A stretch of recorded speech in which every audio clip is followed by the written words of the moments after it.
When most people think of World War II, they think of 1939.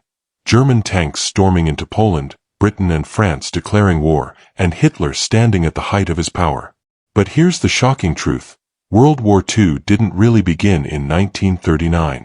It began in the shadows of World War I, in broken treaties, collapsing economies, and political decisions that seemed small at the time but shaped the fate of millions. The years between 1918 and 1939 weren't just a pause between two wars. They were the fuse that led to the most devastating conflict in human history. And if you look closely, you'll see that almost every step along the way could have been a turning point. So, what really started World War II? Let's trace the story. 1. The aftermath of World War I, 1918 to 1920. The armistice of November 1918 may have stopped the guns, but it didn't bring peace. Europe lay in ruins, millions dead, economies in shambles, entire empires like Austria-Hungary and the Ottoman Empire wiped off the map. Germany was singled out for blame. At the Treaty of Versailles, the Allies imposed crippling reparations, stripped Germany of its colonies, reduced its army to 100,000 men, and forbade it from building tanks, aircraft, or submarines. But the harshest wound wasn't financial, it was emotional. The infamous war guilt clause forced Germany to accept full responsibility for the war. For ordinary Germans, this felt like national humiliation. Soldiers who returned from the front believed they had been stabbed in the back by politicians who surrendered, not beaten on the battlefield. In the cafes and beer halls of Germany, whispers began, "This isn't the end of war, it's just the beginning of the next one." 2. Economic collapse and the Great Depression. The 1920s should have been about recovery. Instead, they were about survival. Germany's economy crumbled under the weight of reparations.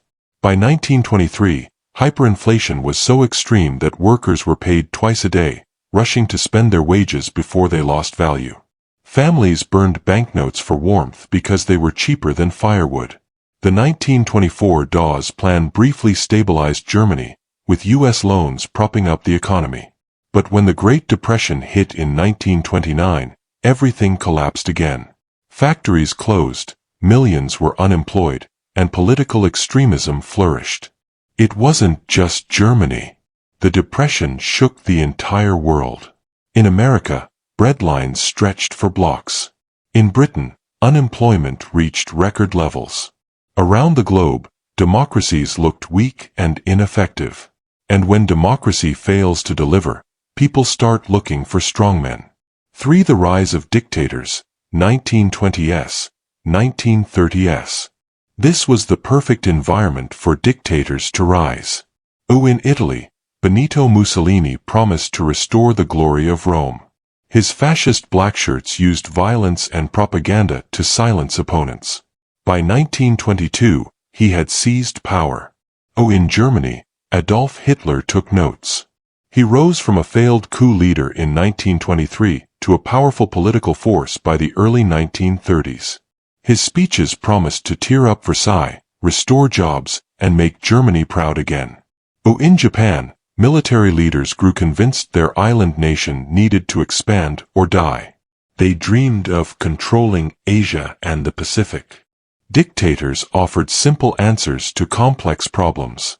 And in a time of suffering, simple answers were seductive. 4. The failure of the League of Nations.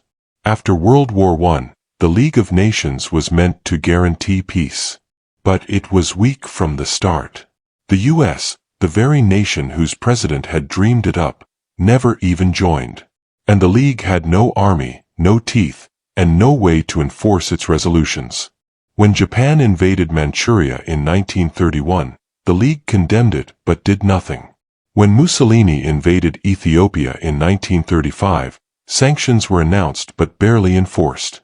The world looked on as dictators realized there was no global policeman. Instead of deterring aggression, the League taught aggressors that they could act without consequences. 5. Germany tests the waters. Adolf Hitler, now Chancellor of Germany, wasted no time rewriting the rules. In 1933, he pulled Germany out of the League of Nations. In 1935, he openly announced the rebuilding of Germany's army and air force. In 1936, he reoccupied the Rhineland, a direct violation of Versailles. This was a gamble. German generals themselves warned Hitler that France could crush them with ease if they responded. But France did nothing. Britain did nothing. And in that silence, Hitler heard opportunity. He later admitted, "If France had marched into the Rhineland, we would have had to withdraw with our tails between our legs." But they didn't. And so his power grew. 6. The Spanish Civil War, a testing ground, 1936 to 1939. While Europe debated, Hitler and Mussolini found a new playground, Spain. When civil war broke out in 1936 between Republicans and General Francisco Franco's fascist forces, Germany and Italy saw an opportunity. They sent troops, weapons, and planes. The infamous bombing of Guernica by the German Luftwaffe was a horrifying preview of the air raids that would define World War II. Spain became a rehearsal for the coming global conflict, a place where dictators tested their armies while the rest of the world stayed on the sidelines. 7. Appeasement and the Munich Agreement, 1938. By 1938, Hitler set his sights on Czechoslovakia's Sudetenland, claiming ethnic Germans there were mistreated. Europe held its breath, fearing another war. But instead of resisting, Britain and France chose appeasement. At the Munich conference, Chamberlain handed Hitler the Sudetenland in exchange for a promise of peace. Chamberlain returned to London declaring, "Peace for our time." But Hitler never intended peace. Within months, he broke his word and swallowed all of Czechoslovakia. Appeasement hadn't stopped war, it had only fed the fire. 8. The Molotov-Ribbentrop Pact, 1939. The final step before war was perhaps the most shocking of all. In August 1939, Nazi Germany and the Soviet Union, sworn ideological enemies, signed a secret agreement.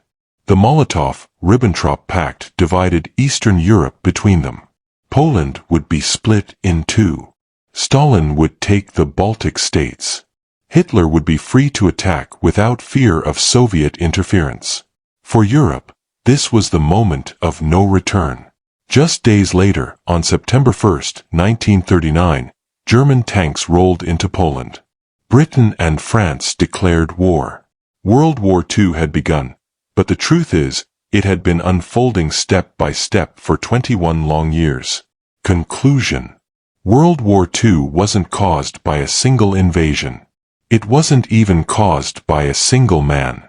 It was the result of bitterness left by Versailles, economic collapse, the failure of democracies, and the rise of dictators who promised salvation through war. Looking back, the warning signs were everywhere. Japan in Manchuria, Mussolini in Ethiopia, Hitler in the Rhineland, Franco in Spain. Each moment was a chance to stop the fire before it spread. But hesitation, appeasement, and fear allowed it to grow. And so, when Poland was invaded in 1939, it wasn't the start of a new war, it was the explosion of one that had been smoldering since 1918. Backhand index pointing right. Here's the question. Do you think World War II was inevitable after World War I, or could stronger leadership in the 1920s and 30s have stopped it?